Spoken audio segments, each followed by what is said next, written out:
कथा ही नहीं करते हैं, अपितु उस कथा को जीवन में जी करके हम सबको प्रेरणा देते हैं। ऐसे परम श्रद्धेय वंदनीय स्वामी जी के चरणों में मेरा प्रणाम और आप सबको मेरा बहुत बहुत वंदन प्रणाम। ओम। धन्यवाद पूज्य आचार्य जी। ब्रह्मन स्वराष्ट्र में हो द्विज ब्रह्म तेजधारी, क्षत्रिय महारथी हो अरिदल विनाशकारी, होवें दुधारू गौवें पशु अशु आसुरवाही, आधारभूत की हो नारी सुभग सदा ही, बलवान सभ्य योद्धा यजमान पुत्र होवें, इच्छानुसार बरसे पर्जन्य ताप धोवें, फल फूल से लधी हो औषध अमोघ सारी, हो योग क्षेमकारी स्वाधीनता हमारी का उद्घोष करने वाले परम पूज्य परात स्मरणीय पूज्य स्वामी रामदेव जी के इसी चरणों में विनम्र प्रार्थना निवेदन, हमको शुभ आशीष दें पूज्य स्वामी रामदेव जी महाराज।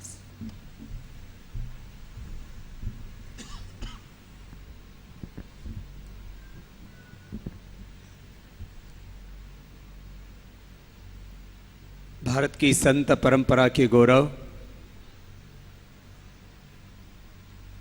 जिन्होंने सन्यास को जीवन में जिया है, मात्र वस्त्रों से सन्यासी नहीं होता है,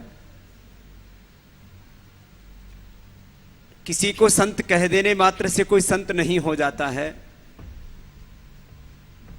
सन्यास की परंपरा के पीछे,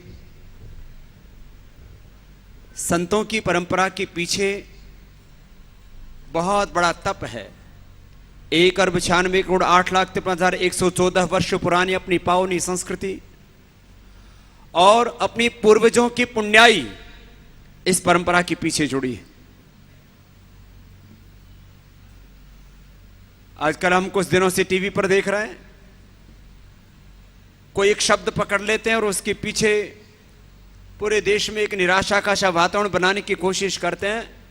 लेकिन मैं तो एक ही बात कहता हूं, माना कि धर्म सत्ता और राज्य सत्ता में चाहे कितना ही पतन हुआ हो, लेकिन जो भारत की शाश्वत परंपरा है उसको कोई नष्ट नहीं कर सकता। वो तो सदा से उज्जवल रही है और आगे भी धवल रहेगी। और उसी हमारी संतों की, ऋषियों की, महर्षियों की, अपने उन पुरखों की उस पुण्याई को साथ में लेकर के जो पूरी पावनता के साथ आगे बढ़ रहे हैं। लगभग 20 वर्ष पहले मैंने पूज्य महाराज श्री के इसी हरिद्वार में दर्शन किए और तब से लेकर के आज तक पूज्य श्रद्धेय वंदनीय विजय कौशल महाराज जी के साथ एक आत्मा का संबंध हो गया। और फिर उनका नजदीक से सानिध्य, जब पतंजलि योगपीठ का उद्घाटन हुआ तब महाराज श्री ने आकर के वहां 2006 में आशीष दिया। अभी आचार्य कोलम के उद्घाटन पर भी उपस्थित थे। पूज्य महाराज श्री से दूरभाष पर बातें होती रहती हैं। मैं जब भी महाराज श्री को देखता हूं और सुनता हूं तो कोई वैयक्तिक बात होती ही नहीं है, पैसा और प्रतिष्ठा की कोई बात होती ही नहीं है। हमारा देश कैसे आगे बढ़े, हमारे धर्म की कैसे रक्षा हो, आचारों और हमारे सामने जो प्रश्न हैं, चुनौतियां, उनको छोड़ करके कोई दूसरा विचार ही महाराज श्री के मन में नहीं है। आज 1 करोड़ गायों का कत्ल होता है हिंदुस्तान की सरजमी पर। 1 करोड़ गायों को कत्ल के लिए बांग्लादेश भेज दिया जाता है। गौ माता, गंगा माता, वेद माता, गायत्री माता, इस भारत माता का पद पर हम तिरस्कार देखते हैं। बहुत पीड़ा होती है, बहुत कष्ट होता है। कितना महान हमारा राष्ट्र,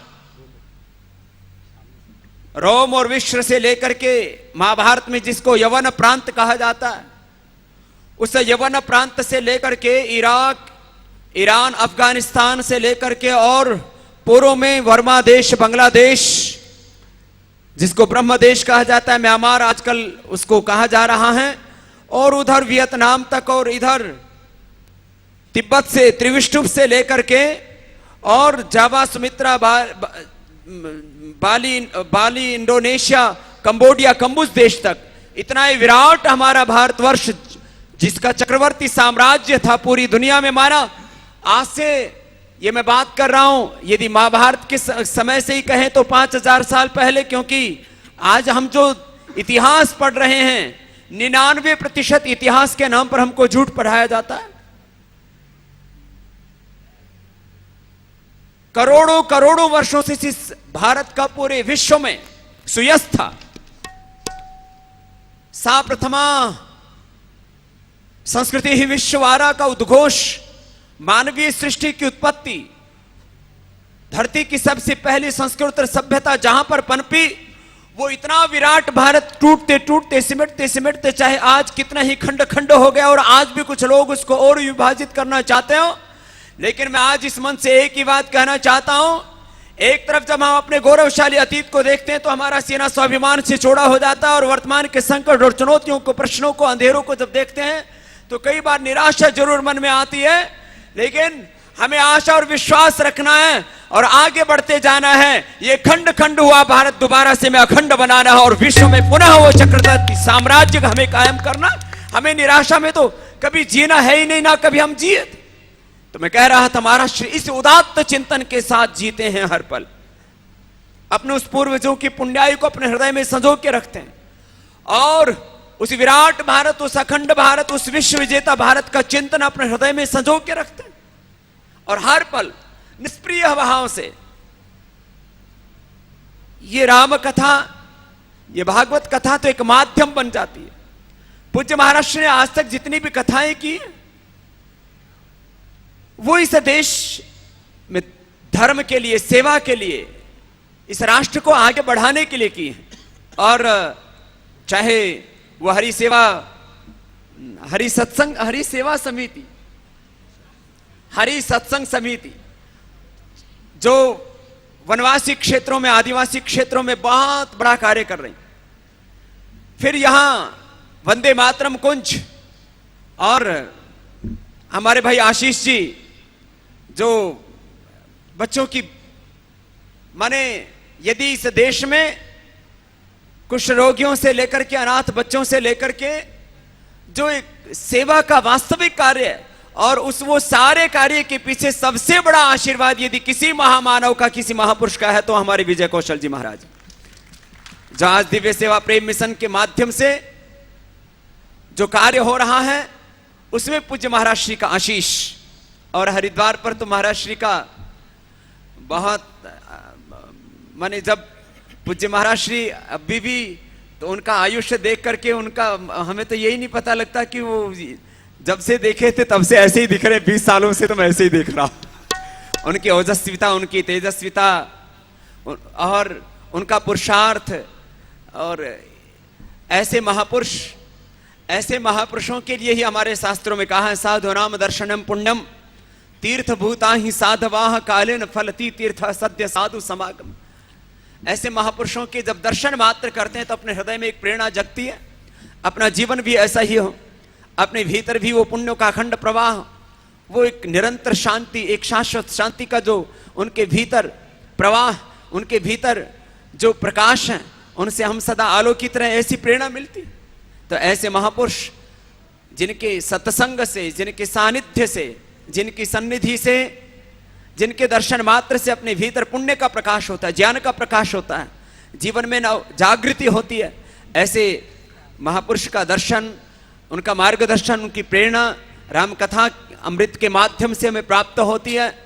और पूज्य महाराज श्री ने पूरे देश भर में राम कथा कर करके इस देश के चरित्र को उन्नत बनाया है। सबके राम जैसे चरित्र हो, कृष्ण जैसे चरित्र हो, अपने पूर्वजों जैसे पुण्यों से प्रकाशित सबका जीवन हो, ऐसी प्रेरणा पूज्य महाराज श्री ने पूरे देश को दी है और कई दशकों से प्रामाणिकता के साथ सेवा की है। और जब वो संघ के स्वयं सेवक थे तब से लेकर के आज तक उनके जीवन में वही चटाई पर सोना और भारत माता के गौरव के गीत गाना और इसको परम वैभवशाली बनाने के लिए प्रतिपल प्रयत्न करना, उसी तप को आज हम उनके जीवन में देखते हैं। वही निष्प्रियता, वही विरक्ति, वही अनासक्ति और वही ओज, वही तेज और वही प्रखर प्रवाह, पुण्य प्रवाह जीवन का जो हम सब के लिए सतत प्रेरणा देता है